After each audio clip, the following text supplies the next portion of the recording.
আমি একটি গল্প বলার জন্য এই 1 মিনিট সময় চেয়ে নিলাম আপনার কাছে।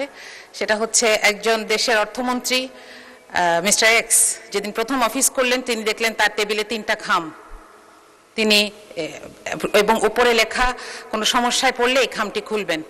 তো খাম নাম্বার 1 খুললেন তিনি। একটা সময় দেখলেন যে খুবই অবস্থা খারাপ, দেশের মানুষের চাহিদা পূরণ করা যাচ্ছে না, অর্থনীতির অবস্থা খারাপ। তিনি খাম খুলে দেখলেন লেখা আগের সরকারকে দায় দিয়ে দিন, এবং তিনি সেটা করলেন। দেখলেন যে সব সমস্যা মোটামুটি একটু মানুষ একটু বুঝেছে। আরো কিছুদিন পরে যখন আবার সমস্যা এরকম বেড়েছে তিনি দ্বিতীয় খামটা খুললেন, সেখানে লেখা বিরোধী দলকে দায় দিয়ে দিন। তো তিনি বিরোধী দলকে দায় দিলেন। আরো কিছুদিন পর যখন দেখলেন যে আর পারা যাচ্ছে না, চলবে না, তখন তিনি তৃতীয় খামটি খুললেন। এখানে লেখা যে আরো 3টি খাম বানান এবং আপনি পদত্যাগ করুন আপনার পরবর্তী অর্থমন্ত্রীর জন্য। মাননীয় স্পিকার, সরকারের অংশ হিসেবে আমরা চাই না এই বাজেট আমাদের ব্যর্থতার দলিল হোক। আমরা চাই এই বাজেট বাস্তবায়ন হোক। এজন্য এটার যতগুলো অ্যানোমালি আছে, যতগুলো জায়গায় সমস্যা আছে, এগুলোকে দূর করেই আমরা সামনে এগোতে চাই।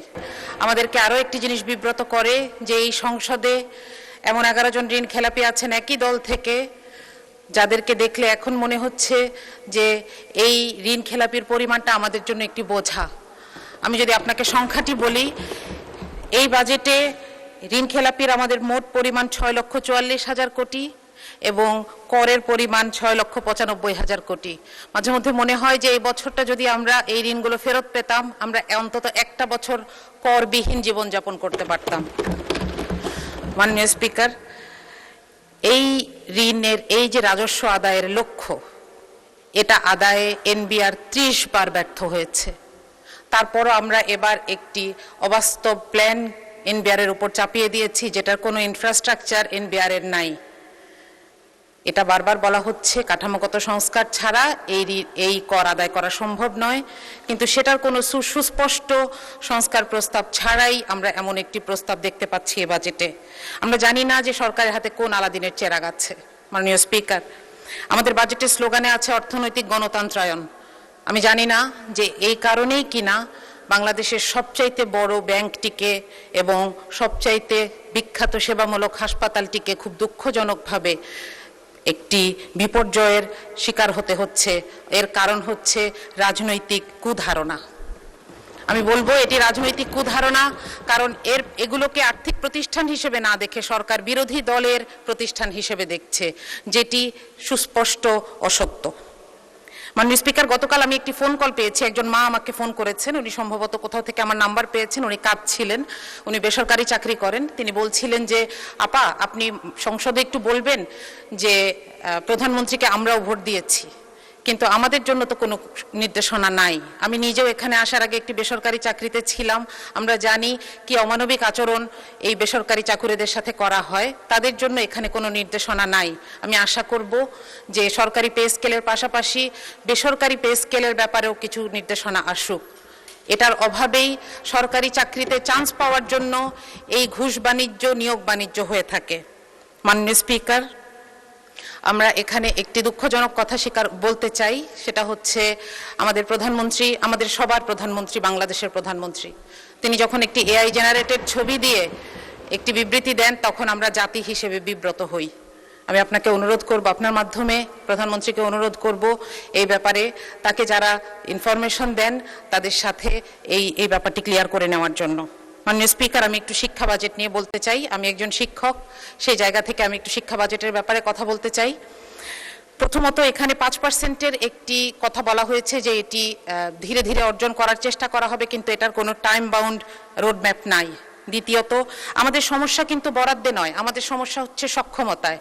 আমরা গত বছরের সম্পূরক বাজেট দেখছি, যেখানে 100 টাকা বরাদ্দ ছিল, আমরা হয়তো 97 টাকা খরচ করতে পেরেছি, কিন্তু তারপরেও আমরা আগামী বছর কেন 110 টাকা খরচ করার পরিকল্পনা নিয়েছি, এটা আমার কাছে পরিষ্কার নয়। এখানে কিছু ভুতুরে বরাদ্দ আছে। শিক্ষা মন্ত্রণালয়ের 3টি অংশ মিলে যে বাজেট, সেখানে 14,000 কোটি টাকা বাড়তি চাওয়া হয়েছে। আমরা জানি না এই গ্যাপটা কি দিয়ে পূরণ হবে, অর্থাৎ এই টাকাটি কোথায় খরচ হবে। বাংলাদেশে কওমি শিক্ষার মতন একটি ঐতিহ্যবাহী ধারা নিয়ে বাজেটে কোনো নির্দেশনা নাই। মাননীয় স্পিকার, এই যে বিভিন্ন ধরনের বিভিন্ন ডিসিপ্লিন আছে আমাদের দেশে, সেগুলোর ব্যাপারে সুনির্দিষ্ট নির্দেশনা দরকার বা পলিসি দরকার। যেমন আমাদের বিশ্ববিদ্যালয়গুলোকে বলা দরকার তারা যেন স্বায়ত্তশাসিত হয় এবং নিজেদের পয়সা নিজেরা জোগাড় করে। এটা কোত্থেকে জোগাড় করবে? তাদের গবেষণার মাধ্যমে, মানুষের সমস্যা সমাধানের মাধ্যমে জোগাড় করে, যেভাবে সারা পৃথিবীর বড় বড় ভার্সিটিগুলো চলছে। আমাদের যদি এখানে আমরা বলি যে আলিয়া মাদ্রাসাকে বলি যে আপনারা মান উন্নয়ন করেন, আমরা আপনাদেরকে এমপিও ভুক্ত শিক্ষা প্রতিষ্ঠানগুলোর সমান পয়সা দিব। আমরা যদি বলি যে জাতীয় বিশ্ববিদ্যালয়কে বলি আপনারা এমপ্লয়মেন্ট তৈরি করেন, আপনাদেরকে আমরা ভর্তুকি দিব কিংবা আপনাদেরকে আমরা বরাদ্দ দিব। এভাবে তাদের সামনে সুনির্দিষ্ট লক্ষ্য ঠিক করে দেওয়া প্রয়োজন, মাননীয় স্পিকার। সুতরাং এইখানে শিক্ষা বাজেটে বিশেষ করে আমাদের আরও বেশি স্পেসিফিক এবং বিস্তারিত বাজেটের নির্দেশনা প্রয়োজন। সবশেষে একটি সংখ্যা বলছি যে পরিচালন ব্যয় যদিও বলা হচ্ছে যে এবার পার্সেন্টেজে কমেছে, কিন্তু বাজেটের সাইজ যেহেতু বড়, তাহলে আগের বছরের থেকে প্রায় 6,22,000 কোটি টাকা বেশি পরিচালন ব্যয় নিয়ে এই বাজেটটি আমাদের সামনে পেশ করা হয়েছে। তো এটার ব্যাপারে আসলে এই স্ট্যাটিস্টিক্সগুলোর ব্যাপারে সততা দরকার ছিল, যে পার্সেন্টেজের ক্ষেত্রে কমানো হলেও আসলে এটা টাকার অঙ্কে বেশি। মাননীয় স্পিকার, বাজেট আসলে একটা দেশের মানুষের এবং সরকারের সাথে একটি সামাজিক চুক্তি। সুতরাং এখানে বাস্তবসম্মত, জবাবদিহিমূলক এবং প্রাতিষ্ঠানিক সক্ষমতা প্রয়োজন। মাননীয় স্পিকার, আমি আপনার কাছে আর 1 মিনিট প্রার্থনা করছি। জি প্লিজ, আপনি কন্টিনিউ করেন, 1 মিনিট সময় বরাদ্দ হলো। Thank you. আপনাকে ধন্যবাদ। আমি একটি গল্প বলার জন্য এই 1 মিনিট সময় চেয়ে নিলাম আপনার কাছে।